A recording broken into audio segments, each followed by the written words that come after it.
Para comenzar y a manera de introducción, tengo que comentarles que cómo estamos, ¿no?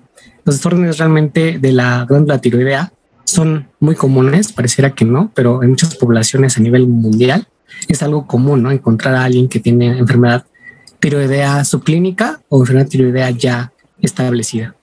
Inclusive se estima que durante la vida la enfermedad tiroidea va a afectar hasta el 10% de la población en general, siendo 7 veces más frecuente en las mujeres y aún más en países que tienen distintas deficiencias alimenticias que incluye el consumo de yodo. En la mayoría de los casos pueden ser inespecíficos, como les mencionaba, por lo que el médico busca siempre a través de laboratorio algún trastorno o una deficiencia en alguna hormona tiroidea. Y bueno, este diagnóstico al final también tiene que hacer un diagnóstico funcional o un diagnóstico anatómico, porque también puede ser generado por un tumor, no necesariamente maligno.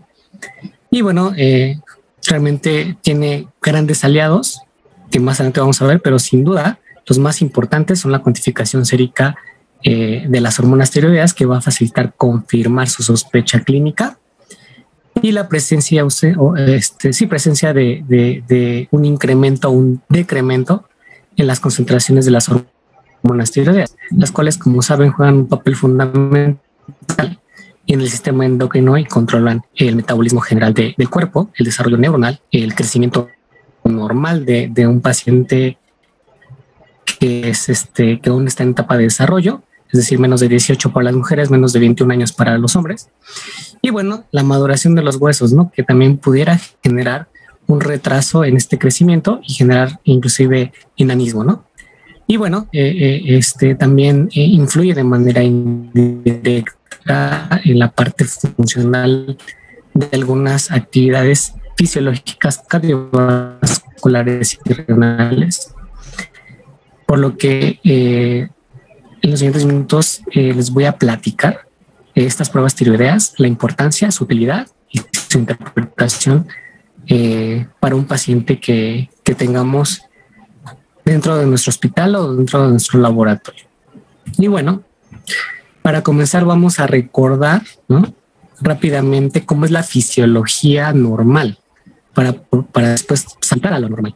Entonces es necesario que les platiquemos acerca del eje hipotálamo hipófisis tiroideo, ¿no? Que, como saben, es como todo sistema endocrino. También este sistema está regulado por 4 hormonas importantes, que son la hormona hipotalámica liberadora de la tirotropina o TRH, la tirotropina o hormona hipofisiaria estimulante de la tiroides, que es la TSH, la triiodotironina, que es la T3, y la tiroxina o T4. Ahora, ¿cómo es la dinámica funcional entre ellas? Pues ustedes recuerdan, y de forma muy breve y resumida, porque seguramente es algo nada más para que recuerden cómo es la fisiología. Pues ustedes saben que la TRH va a estimular la secreción de la TSH, ¿no? Que produce un efecto estimulador a su vez para la síntesis tanto de T3 como de T4. A esto se le conoce como un feedback positivo, ¿no? Porque ahí está habiendo una estimulación por parte de la T3, donde está disminuyéndose en concentración, y de esta manera da un feedback positivo para que la TRH se secrete, después la TSH y después la T3 igual se genere.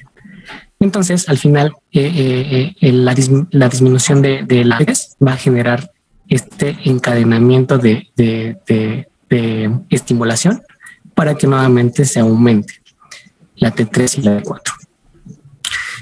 Y también la T3 al final también tiene un efecto inhibidor, ya que recuerden que la tiroxina T4 presente en la glándula pasa al plasma y esta debe de desyodarse a T3, siendo esta la que interactúa con el receptor otra vez nuclear de la célula tirotropa hipofisiaria y entonces da este efecto inhibidor.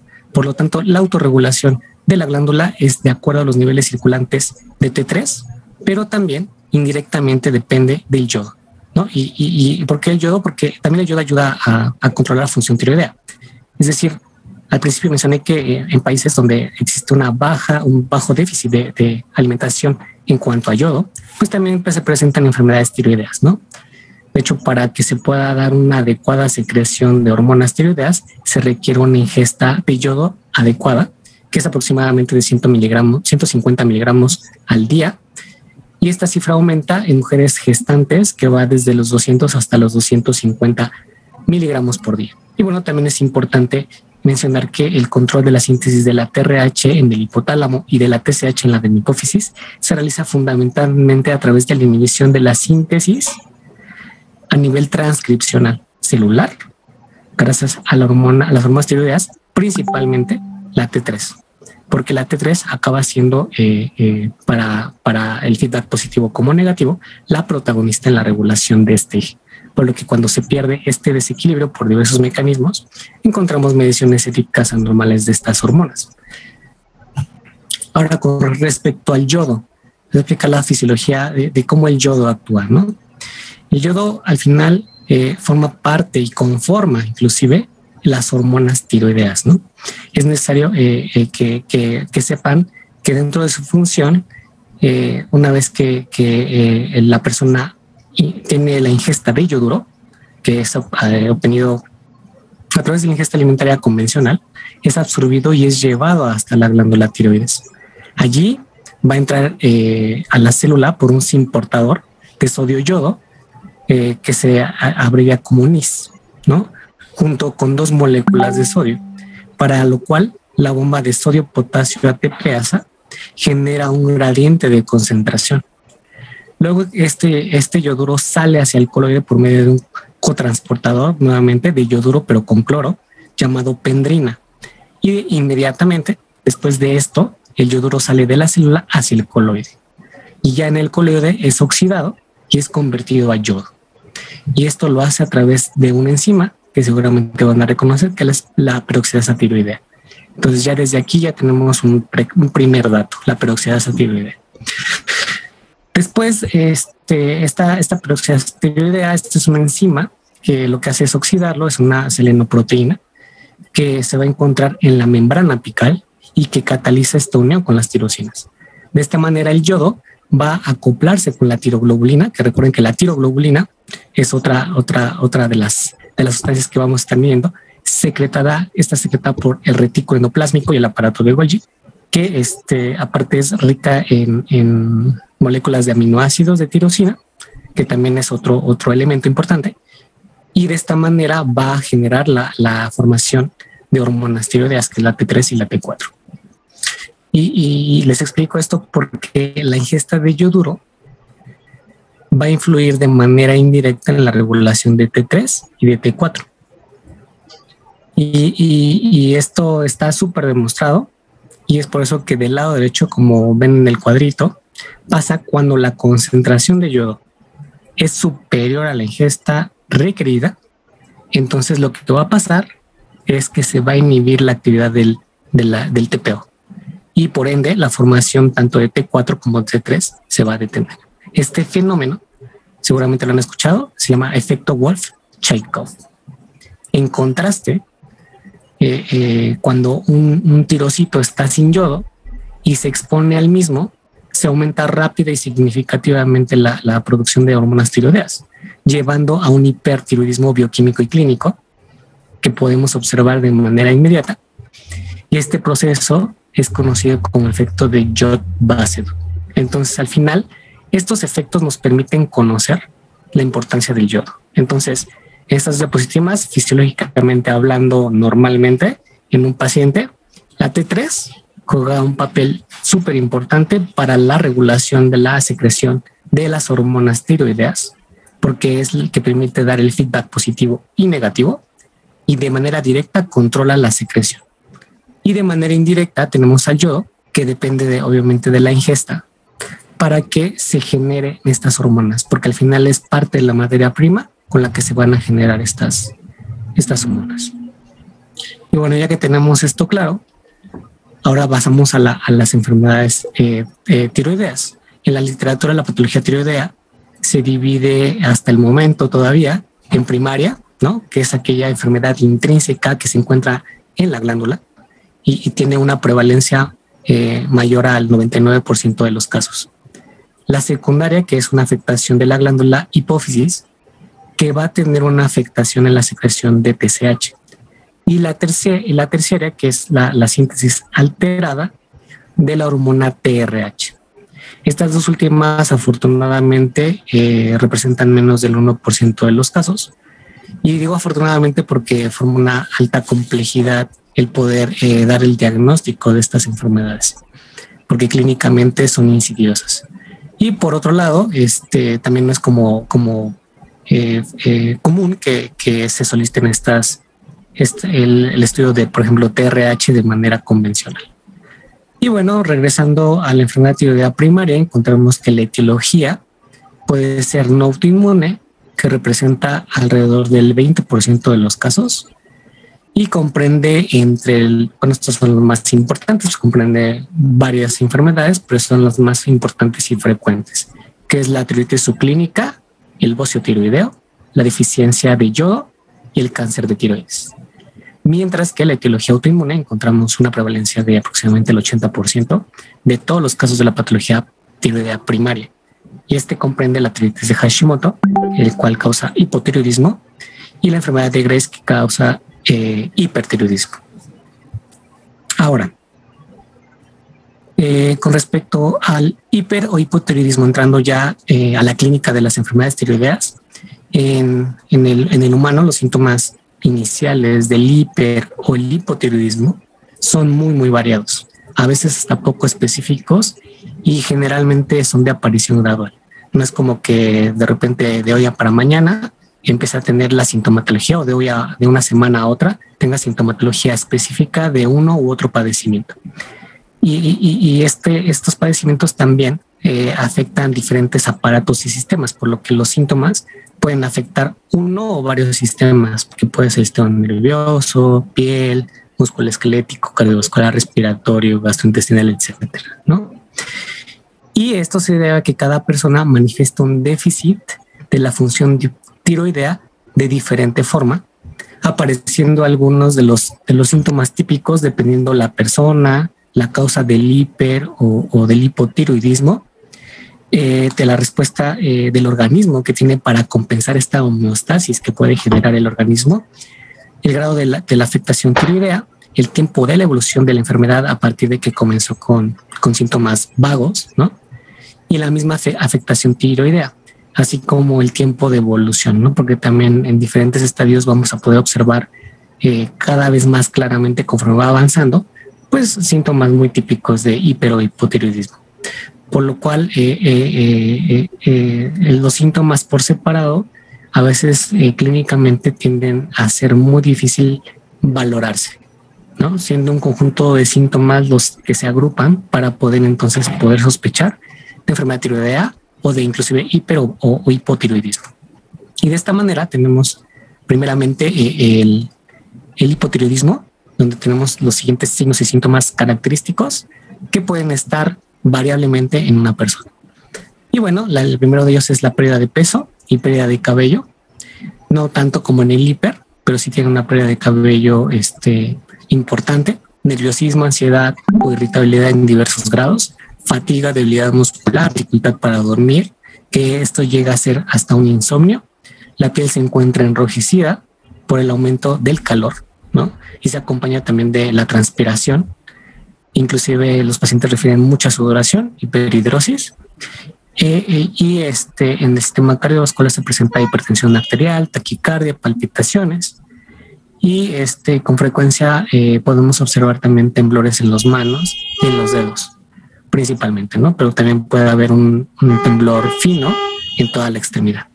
Para las mujeres se observa en periodos menos frecuentes, también cantidades menos frecuentes de sangrado durante su ciclo. Y bueno, también tenemos el aumento del apetito, importante, cambios en los patrones intestinales que generan diarrea o estreñimiento. Puede ser acompañado de náuseas y vómito, y en casos avanzados es fácil identificarlos al desarrollar exoftalmos, que es una acumulación perioftálmica de grasa que hace que se protruya el globo ocular.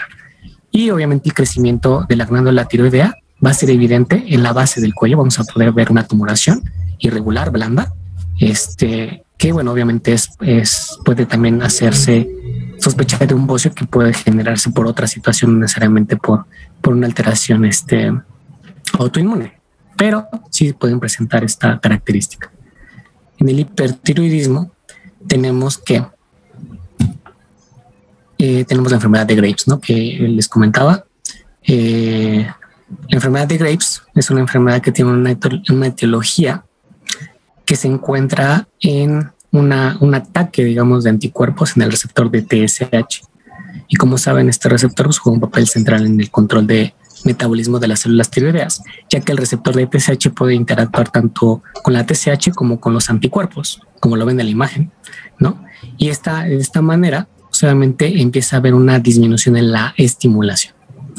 En cuanto a la epidemiología, la enfermedad de Graves es la causa más común de hipertiroidismo, teniendo una prevalencia hasta del 80% de los casos, con una incidencia del 20 hasta el 50 o hasta 50 casos por cada 100,000 personas o 100,000 habitantes, ¿no?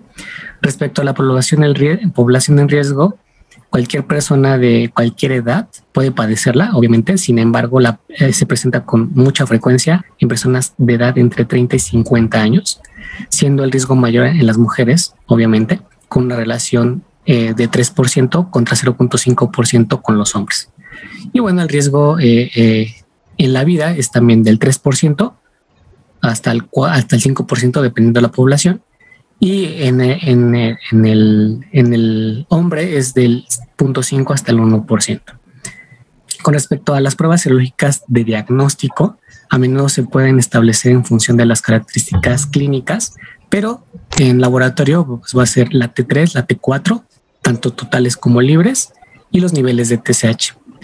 Y en caso de no tener, como a pesar de que tengan estos niveles, un diagnóstico certero y tener la sospecha, bueno, pues entonces hay pruebas adicionales que se pueden incluir.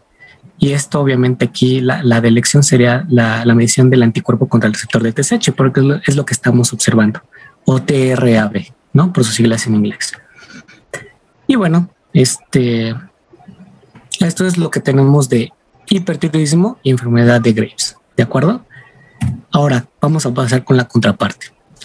El hipotiroidismo. El hipotiroidismo tiene los siguientes síntomas: aumento de peso involuntario. El paciente puede no tener una ingesta tan elevada como para que aumente tan rápido de peso. Pérdida de cabello, que sí puede generar alopecia importante. Anímicamente padecen tristeza, depresión, tienen pensamiento lento. Pradipsiquia es lo que se llama pensamiento lento. Se hace una multiplicación, obviamente la van a hacer con mayor lentitud que antes. Inclusive también se puede reflejar en las conversaciones. La articulación de las palabras también son lentas, también se puede ver con la bradilalia. Y bueno, la voz ronca principalmente en mujeres. También padecen fatiga, debilidad o también sensación. Inclusive el paciente refiere que se siente lento en sus movimientos, y esto es porque tiene una rigidez muscular importante, tiene una piel pálida, fría, seca, y obviamente también tiene una sensibilidad aumentada al frío. En cuanto a los anexos, las uñas están quebradizas y son débiles. Y con respecto al sistema cardiovascular también encontramos lo contrario, ¿no? Hay hipertiroidismo, bradicardia, hipotensión arterial. En cuanto a la parte articular, tenemos dolor, en los músculos hay calambres de diferentes intensidades y aumento de la sensibilidad al tacto. Y bueno, gradualmente pueden desarrollar estreñimiento más que diarrea. Y en las mujeres vemos sangrados menstruales excesivos o prolongados. Y bueno, a nivel sérico es importante el perfil de lípidos, ¿no? El perfil de lípidos vamos a encontrarlo elevado, alterado, pero principalmente el colesterol. Y en casos avanzados podemos encontrar la cara hinchada, enematizada, agrandamiento de la lengua y crecimiento glandular.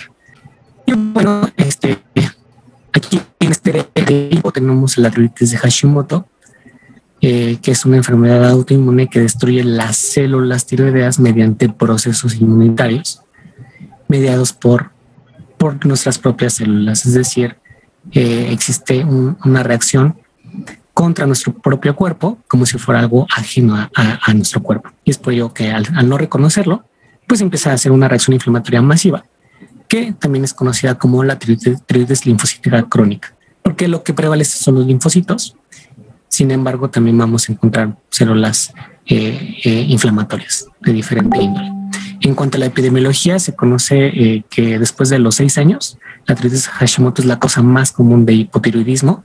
Recordemos que en América Latina es frecuente encontrar hipotiroidismo congénito, ¿no? Pero después de que tiene cierta edad, por así decirlo, los 6 años, es lo que dicen los artículos. Bueno, ya lo más frecuente de hipotiroidismo es tiroides de Hashimoto. Y bueno, también aquí influye mucho aquellas zonas donde la ingesta de yodo es inadecuada, ¿no? Por lo que ya les expliqué de la materia prima del yodo para la generación de hormonas tiroideas que genera secundariamente hipotiroidismo. Y bueno, la población de riesgo, tenemos una incidencia que se estima en 3.5 por cada 1000 por año en mujeres y de 0.8 por 1000 por año en hombres. Y con respecto a la serología, pues los hallazgos de laboratorio más comunes demuestran niveles elevados de TSH y disminución de T4 junto con el aumento de anticuerpos anti-TPO. ¿Por qué anti-TPO? Porque, como les comenté al principio, en la fisiología de la formación de yodo, la TPO es una enzima que oxida y que permite aumentar la concentración de yodo. Y de hecho, inclusive el screening de American Thyroid Association, American Association of Clinical Endocrinologists and the Latin American Thyroid Society recomienda la detección por encima de una edad particular, ¿no? Que va desde cada 5 años para personas mayores de 35 años hasta periódicamente para personas mayores de 60 años, especialmente en mujeres, por la alta prevalencia en el sexo. Y bueno, en la imagen de la izquierda, ustedes pueden observar, es una imagen microscópica de aspirado tiroideo, donde son usualmente los componentes celulares destruidos y está un predominio importante de linfocitos que pueden ser intraepiteliales, pero también pueden ser otras células como macrófagos. Y existen cambios degenerativos, es decir, lisis celular. Y como les comento, al ser algo masivo, obviamente también podemos encontrar cambios degenerativos del coloide, escasos o inclusive ausente. Entonces aquí ya tenemos una enfermedad importante y que hasta cierto punto puede llegar a ser irreversible. Y bueno, con respecto a estas enfermedades tiroideas, pues es importante evaluar al paciente, el clínico en este caso, que esté muy atento a los signos y síntomas relacionados con hipotiroidismo para poder inicialmente hacer esta clasificación, ¿no? Y como ya se mencionaron, las pruebas serológicas son de importancia para conocer la funcionalidad tiroidea, y estas deben incluir la TSH, la T3 y la T4 libres y totales, así como pruebas especiales o pruebas suplementarias, como lo son los anticuerpos tiroideos. Inclusive, yo les puedo mencionar que los más comunes obviamente son la antiperoxidasa, que es el anti-TPO, los anticuerpos contra el receptor de TSH, que también lo mencionamos, los anti-TR o anti-TSH-R, y la tiroglobulina. Y adicionalmente pueden hacer uso de estudios de imagen de ecografía de tiroides, sobre todo cuando existe una sospecha nodular, ¿no? O la presencia como tal de la tumoración del bocio. Y bueno, también en algunos países el protocolo incluye medicina nuclear con una prueba de yodo reactivo para ver su captación y la exploración de la función del yodo, ¿no? En la tiroides. Y bueno, por último, tenemos a la biopsia, ¿no? Que al final es el estándar de oro. Entonces, la biopsia por aspirado de aguja fina, pues es algo también común para hacer el diagnóstico definitivo de estos pacientes. Pero bueno, esto es lo que de manera integral es lo que se puede hacer al estudiar un paciente con enfermedad tiroidea, no necesariamente autoinmune, pero que como sabemos el 80% son autoinmunes, bueno, pues se aboca también esto, se aplica esto. Y bueno, nos vamos a centrar en lo del laboratorio. Entonces vamos a ver las pruebas diagnósticas. La primera, bueno, las pruebas diagnósticas, el uso de las pruebas diagnósticas actualmente ya se considera de gran importancia, porque inclusive en el Journal of Medical hay varios artículos que refieren que los estudios de laboratorio representan desde el 40 hasta el 80% de las decisiones clínicas que toma el médico para su paciente, ¿no? Y en el caso de enfermedades tiroideas, pues representa el 50%, ¿no? Y bueno, las pruebas de un perfil tiroideo, por ejemplo, se utiliza no solamente para diagnóstico, sino también para tamización, ¿no? Sirven para evaluar el manejo de la enfermedad y para el tratamiento no solamente de enfermedades autoinmunes, sino también para tumoraciones benignas, inclusive cáncer de tiroides. Y bueno, comenzamos con la concentración sérica de TSH. Esta continúa siendo, después de muchos años y a pesar de muchas evoluciones metodológicas, la prueba de mayor uso para la tamización de la alteración tiroidea, así como el monitoreo para la terapia de reemplazo una vez que se implementa, ¿no? Entonces la secreción de TSH varía durante el día hasta en un 50%. Y esto es un dato importante porque les voy a decir por qué, ¿no? Responde a cambios muy sutiles en la concentración sérica de hormonas tiroideas y además su nivel dependen de otros factores como es la edad y el sexo, ¿no? Y ahí ve el por qué. La National Academy of Clinical Biochemistry sugirió usar un corte de 2.5 miliunidades por litro.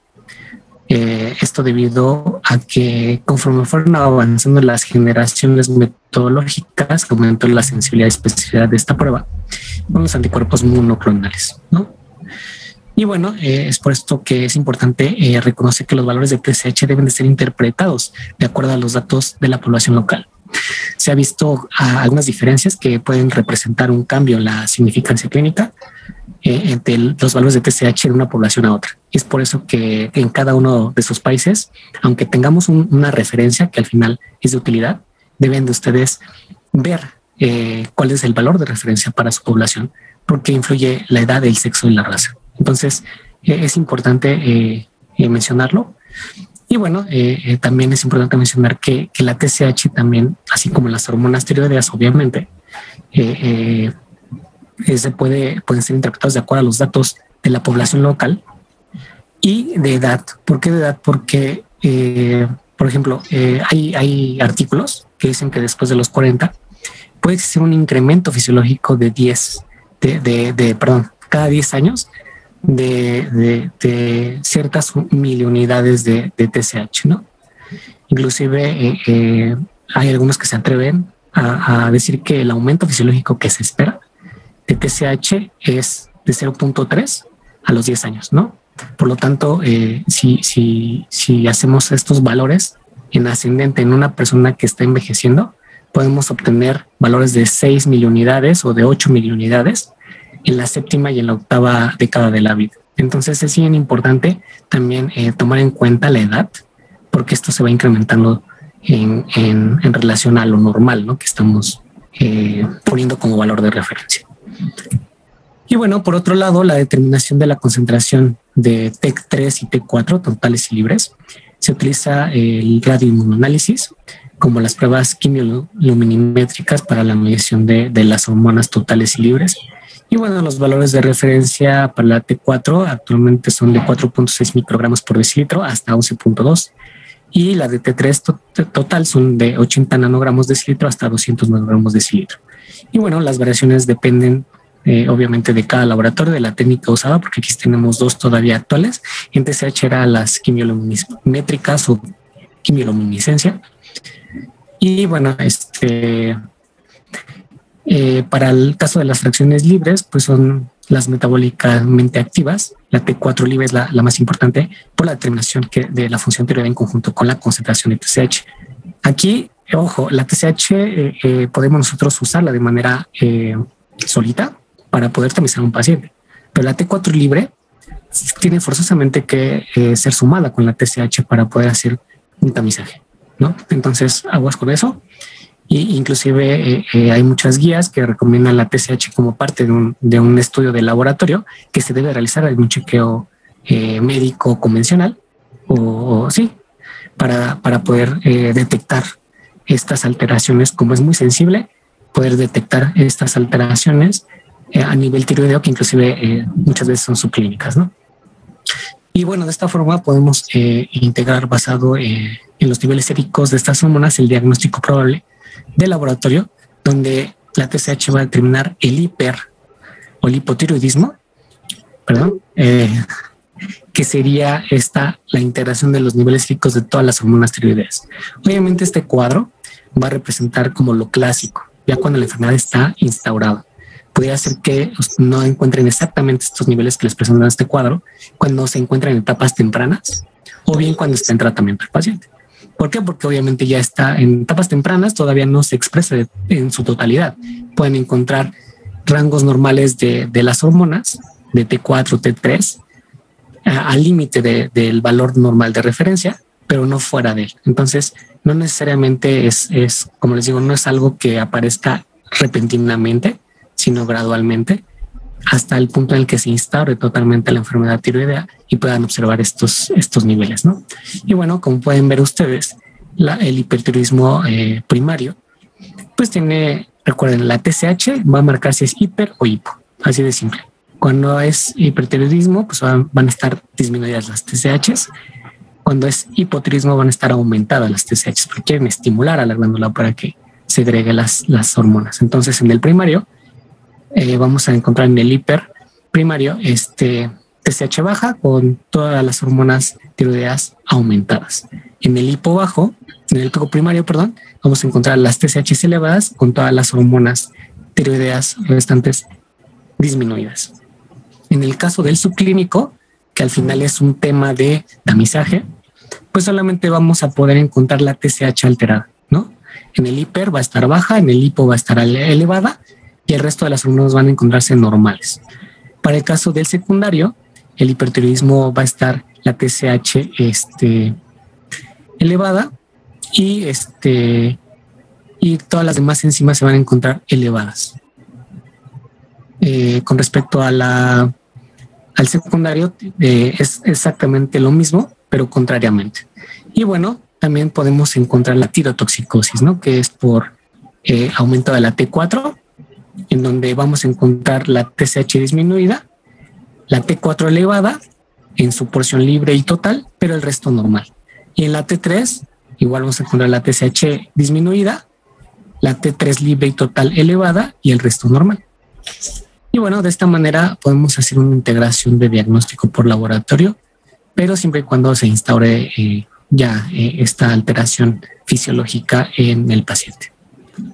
Y bueno, ya que conocen esas pruebas, que seguramente nada más fue un repaso, vamos a ir a las pruebas complementarias, que son los anticuerpos antitiroideos. Y bueno, les comento que la determinación de los anticuerpos antitiroideos actualmente es fundamental para que se pueda evaluar un paciente con enfermedad tiroidea, independientemente de si existe una alta o baja sospecha de que sea una enfermedad autoinmune, porque al final también una enfermedad tiroidea se puede relacionar con una reacción inflamatoria local, por lo que inclusive varios autores han escrito muchísimos anticuerpos, ¿no? Está el anti-TPO, que es la antiperoxidasa tiroidea, está la anti-TG, que es la tiroglobulina, está la anti-T3 y T4, que es otra de los estudios que podemos realizar en algunos países, y el TMA, que es el anticuerpo microsomal tiroideo, y el TSHR, que es el antirreceptor de tirotropina o anti-NIS, que de tirotropina o anti-TSH, perdón, que son también los que más usualmente se utilizan. Y hay otro que es el anti-NIS, que es el contratransportador precisamente del sodio yodo que permite la yodación. Pero al final este es un estudio que todavía está en investigación, es algo polémico el que se pueda demostrar su utilidad. Los tres primeros, bueno, de sus antígenos son localizados en la célula epitelial, el folículo tiroideo, que son el TG, el anti-TG, el anti-TPO y el anti-TSH, ¿no? O TSH. Y bueno, por último, en esta diapositiva también existe una asociación clara entre la presencia de títulos elevados de anti-TPO y anti-TG en sangre con la destrucción tisular de la tiroides, que se origina durante una reacción inflamatoria que también se presenta en una reacción autoinmune. No se sabe con certeza si estos anticuerpos son la causa o la consecuencia, pero lo importante es que se encuentran en el paciente. Y bueno, el anti-TSH, así como el TMA, pues un tipo heterógeno de anticuerpos que puede tanto mimetizar como antagonizar la acción de TSH. Y más adelante vamos a ver, generalmente que usamos siempre es la antitiroglobulina, la antitiroperoxidasa, y con eso realizamos el diagnóstico. Pero existe un set todavía, porque al final no son pruebas que se utilicen en el 100% de los pacientes para diagnosticarlas, ¿no? Entonces, es por eso que el anti-TSH-MA van a sumarse para poder hacer un diagnóstico por laboratorio mucho más sensible, mucho más específico en enfermedades autoinmunes. Al anti-TG, primero debo de comentarles que como saben, los anticuerpos antitiroideos pueden encontrarse, ¿cómo decirlo?, de manera normal. O sea, si nosotros hiciéramos un tamizaje de toda nuestra población, podríamos encontrar tanto el anti-TPO como el anti-TG, ¿no? De manera normal. No obstante, la presencia se debe de correlacionar, obviamente, con una enfermedad tiroidea establecida por sintomatología, ¿no? Y bueno, la National Health and Nutritional Examination Survey 3 reveló que tanto la TG como el anti-TPO se encontraban en el 10% y en el 12% de la población respectivamente. Entonces, si en algún momento llegan a encontrar de manera aislada estas dos anticuerpos, puede llegar a ser normal. Sin embargo, la recomendación es que se le dé seguimiento a estos pacientes más adelante, porque al final, aunque es un evento que puede ser normal, puede también estarnos hablando de que se está desarrollando una enfermedad autoinmune. Entonces, la presencia, obviamente, de estos anticuerpos de manera normal está mayormente en la población femenina y va aumentando con la edad. Y bueno, con frecuencia en ambos anticuerpos el individuo puede generar sintomatología o no, dependiendo si se trata de ya un hallazgo por laboratorio que clínicamente nos esté reflejando. ¿De acuerdo? Con respecto al antirreceptor de TSH y el anticuerpo microsomal tiroideo, pues más del 90% de los pacientes con tiroides clínicamente evidente tienen títulos elevados de ambos anticuerpos. Tanto el receptor de TSH como el TMA no se encuentran en la población normal, a diferencia de los otros dos. Entonces es por eso que les comentaba que los otros dos son los que más se utilizan, pero no se encuentran necesariamente en enfermedades, sino que te pueden confundir, ¿no? En población que es asintomática, que es relativamente sana, pero que tienen estos anticuerpos presentes. Y es por eso que la implementación no solamente quedarnos con anti-TPO y TG, sino implementar la anti-TSH y la TMA nos va a permitir tener una mayor certeza, inclusive en algunas publicaciones llega hasta más del 90% en pacientes con enfermedades tanto de Graves como en tiroides Hashimoto es un poquito más baja, digámoslo así, que es el 15%, más del 15%, porque al ser una enfermedad crónica que va a ir gradualmente evolucionando, es por eso que parte del 15%. Pero en enfermedades que ya están instauradas, también observamos hasta mayor del 90% en tiroides de Hashimoto. Estos anticuerpos positivos. Ahora, los hallazgos de los anticuerpos en general confirman siempre el diagnóstico de una enfermedad autoinmune. Eso es algo que deben de llevarse antes de que se me pase. Y bueno, los anticuerpos constituyen un valor objetivo y mesurable del proceso autoinmune que se está teniendo lugar en el paciente. Y es por eso que estos anticuerpos tiroideos deben determinarse cuando existe una sospecha, a lo mejor vaga o a lo mejor muy probable, de enfermedad autoinmune tiroidea. O también cuando existen algunas situaciones que pueden predisponer o pueden precipitar una enfermedad autoinmune tiroidea oculta o desconocida.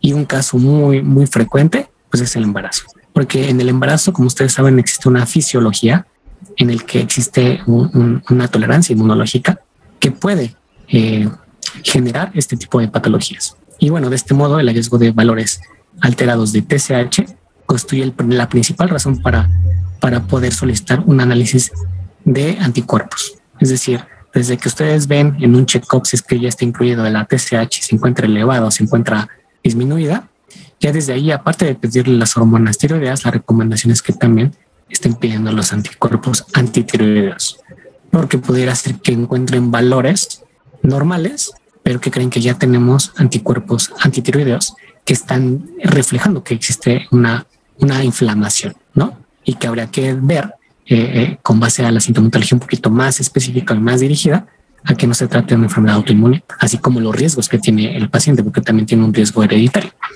Y bueno, existen otras situaciones, además de la evaluación progestacional de las mujeres que buscan un nuevo embarazo, la determinación de los anticuerpos tiene una utilidad clínica como también estudio de otras enfermedades autoinmunes, no solamente tiroides, y también para el tratamiento de los fármacos una vez que se implementen, sobre todo de citoquinas y los preparados ricos en yodo, ¿no? Que también van a poder alterar de manera indirecta la función tiroidea.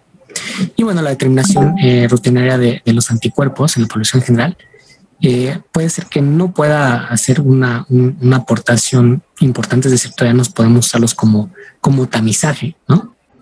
Sin embargo, la detección del anti-TPO en suero indica una existencia de autoinmunidad contra la tiroides, que normalmente se asocia con la aparición inminente, incrementándose la tiroides de Hashimoto en el 90% de los casos. Entonces, pues básicamente es relevante esto, que es una de las cosas.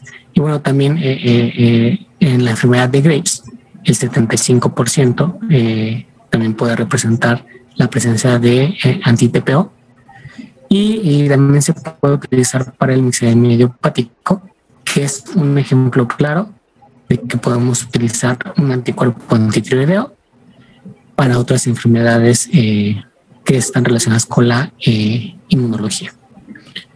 Y bueno, otra de las... perdón. Y bueno, con respecto a la tiroglobulina, bueno, por lo general la antitiroglobulina son positivos cuando se detecta la elevación de anti-TPO, por lo que se añade escasa información clínica. Es decir, la tiroglobulina por sí sola no representaría un reflejo importante de enfermedad antitiroidea, a menos que se sume con la anti-TPO. Sin embargo, normalmente la concentración de antitiroglobulina es infraestimada a causa de la presencia en suero, que también es otro dato importante de la tiroglobulina en suero. Y cabe señalar que realmente la utilidad de la antitiroglobulina es superior cuando se está diagnosticando una deficiencia de yodo, ¿no? Y bueno, el nivel sérico de la tiroglobulina caerá en concentración muy baja o indetectable después de una tiroidectomía total o casi total, ¿no? Y la ablactación exitosa del yodo reactivo del tejido tiroideo residual, es decir, esta tiroglobulina también nos sirve para poder valorar un tratamiento invasivo de tiroidectomía o no invasivo de yodo reactivo. Por eso les decía que al final, o sea, sí, los anticuerpos pueden funcionar inicialmente para el diagnóstico, pero también para el seguimiento o tratamiento de un paciente.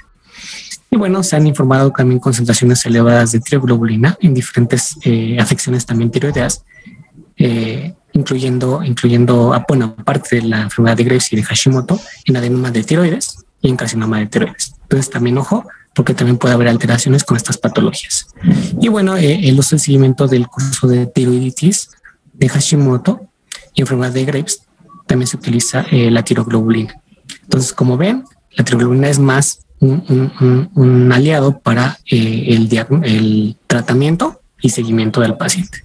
Y bueno, un dato importante es que el uso en lactantes para evaluar la causa del hipotiroidismo congénito es relevante. A veces no siempre se puede evaluar a través del tamiz metabólico neonatal este hipotiroidismo. Sin embargo, en lugares que genéticamente tienen una alta prevalencia, pues se puede utilizar para poder evaluar este hipotiroidismo en complemento del tamiz neonatal. Y bueno, tenemos también el anti-TSH o antirreceptor de TSH o TSHR,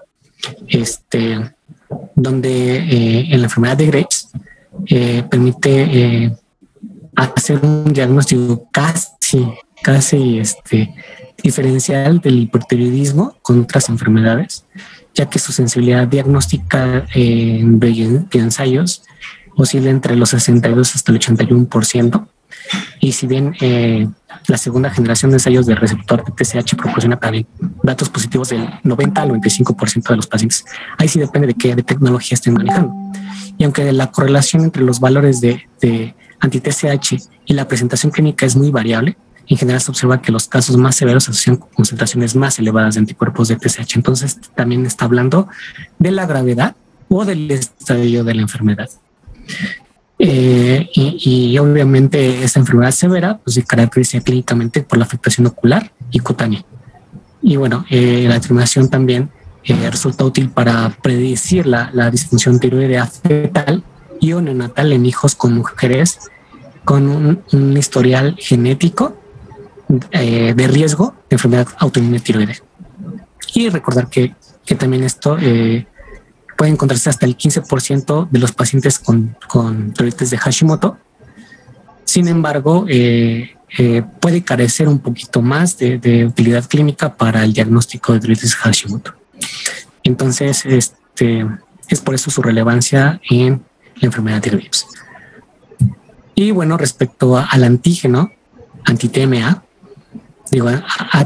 TMA o anti-TM, existe en el citoplasma de las células epiteliales esta sustancia de la tiroides y entra en la circulación sanguínea que produce anticuerpos específicos de alto título. Y de hecho hay varios estudios que sostienen la evidencia considerable para demostrar que la TPO es la principal determinante del antigénico de la TMA, a tal grado que la prueba TMA se eleva en tiroides de Hashimoto de un 60 a 95% y de un 50 a 85% de enfermedad de Graves. Entonces, en conclusión, con todos estos anticuerpos que acabamos de ver, si ustedes se dan cuenta, 1 o 2 nos ayudan, pero cuando fusionamos los 4, podemos tener hasta arriba de un 85% o 90% de probabilidad de que podemos encontrar y diagnosticar por laboratorio una enfermedad autoinmune tiroidea, que puede ser enfermedad de Graves o enfermedad de Hashimoto. Y ya de esta manera damos una medicina de precisión por laboratorio. Al final, la medicina de precisión no solamente se trata de ser más sensibles, ser más específicos en nuestras pruebas, sino también se trata de tener una mayor cantidad de información que al integrarse provee un diagnóstico más preciso, ¿no? Y que el clínico, sumado a lo clínico, pues obviamente, y a los antecedentes, pues obviamente va a dar pues básicamente el diagnóstico al 100%, ¿no? Eso es lo que se pretende y es por eso que les menciono estas pruebas adicionales. Y bueno, ya enfocándonos a los niveles séricos, ya con los anticuerpos tiroideos, entonces, si sumamos estos anticuerpos a nuestro diagnóstico, vamos a observar que son relevantes para la tiroides de Hashimoto y la de Graves. Y enfocándonos en ellos, la enfermedad de Graves va a tener la TSH baja, la T4 y la T3 elevada, tanto libre como total, y vamos a ver el anti-TGA, la antitiroglobulina, el anti-TPO y el anti-TSH elevados. Y en la enfermedad de Hashimoto vamos a ver elevado el TSH, disminuidos T3 y T4 libres y totales, pero elevados los anticuerpos de tiroglobulina y de TPO. Y si sumáramos aquí el TMA, también podríamos encontrarlos elevados. Entonces ya con esto podemos dar una conclusión, ¿no? De que al final se encuentra el paciente en una enfermedad autoinmune tiroidea y dependiendo del TSH, pues vamos a saber si es hipo o hiper y con eso vamos a poder hacer el diagnóstico de enfermedad de Graves o de Hashimoto. Y bueno, a forma resumida, entonces el aprendizaje se encuentra en que la presencia de anticuerpos tiroideos es el reflejo de la presencia de la enfermedad autoinmune tiroidea. También estamos viendo que el hipotiroidismo subclínico puede ser un factor de riesgo para una enfermedad autoinmune tiroidea o bien la presencia de dos anticuerpos o 3 o 4 anticuerpos, aún con estudios normales de T3 y T4 libre y total, ¿no?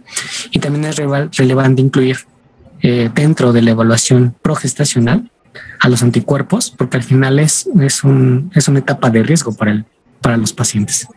Entonces hay que incluirlas y más vale que gaste más y tenga un resultado normal a que está subdiagnosticado y posteriormente se detecte ya después de muchísimo tiempo porque los síntomas son insidiosos, ¿no?